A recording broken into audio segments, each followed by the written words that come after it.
If you're scared of sharks, don't watch this video. There is a content warning for this one. The year was 1982. The vessel's name, the Trashman. A group of 5 friends were traveling along the eastern coast in the Atlantic Ocean, traveling from North Carolina to Florida to spend some time with a vacation. When the storm came up, it came up suddenly. So suddenly that there was no chance of them making land. In fact, they barely had time to get their life raft out and inflate it and then get in it. Some of them were beaten severely by the storm. One had a broken leg, another one had severe cuts. One of the bleeding so bad that they didn't know if they'd get the bleeding to stop. It was a horrifying ordeal I can't even imagine. This was October. The weather was cold, the water driving into them in the middle of the night. I can't even imagine how horrifying it must have been. But even more so for everyone on board, because they knew what had been following them.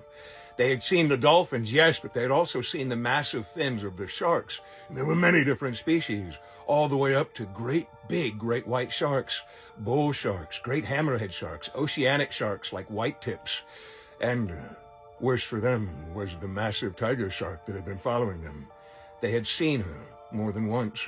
When they went into the little raft, their blood also went in to the raft and to the surrounding water. And that is when the shark began to nose up. She was so much bigger than the raft. They suspect that she was 16 to 18 feet long. She would brush up against the raft, and they knew it was just a matter of time before that flimsy raft gave way and the ocean came in. It was 3 days into their ordeal. They had nothing, no supplies whatsoever, no water, no food, no emergency supplies, no whistle, no flare gun, nothing. After days without anything to drink, their minds began to unravel. The captain said that he saw land. They tried to wrestle him away from the water, but he jumped. As soon as he jumped, the shark was on him. He screamed once, high-pitched, and he was gone. It was a short time later that one of the men told everyone on board that he was going for cigarettes and he was going for beer. They tried to wrestle him away as well, but it was too late, and he jumped in. And they saw the shark get him this time. I can't imagine the horror of this. Massive shark grabbed him, began to roll with him and shake, and the water filled with blood.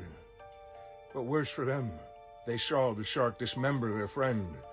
They saw the shark feeding, and the shark was cruising back and forth with bits of their friend, brushing against the raft. They knew that it was only a moment of time before they were to go. There were 3 left on board now. One of them was desperately ill, you see. They were going to the restroom in there. There was diarrhea, there was urine, and there was blood. The woman got an infection, a blood infection, and she died. The next morning they woke up and found her body covered in the filth, and they decided that they would not eat her even though they wanted to. Instead, they stripped her and took off her clothes and her items to give to her family. They said a prayer, and they pushed her overboard, hoping that it would give the shark something to worry about, and it did. They turned away. They didn't want to watch it. The man and the woman that were alive, left on board, decided that they would just lay down and die. So that is what they did.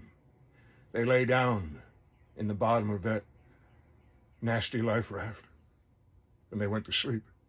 That is where the Russian cargo crew found them.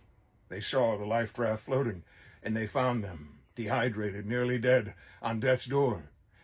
They took them in and rescued them. This happened in 1982. One of the party has since passed, but the man is still alive. But he's living in his own special hell these days.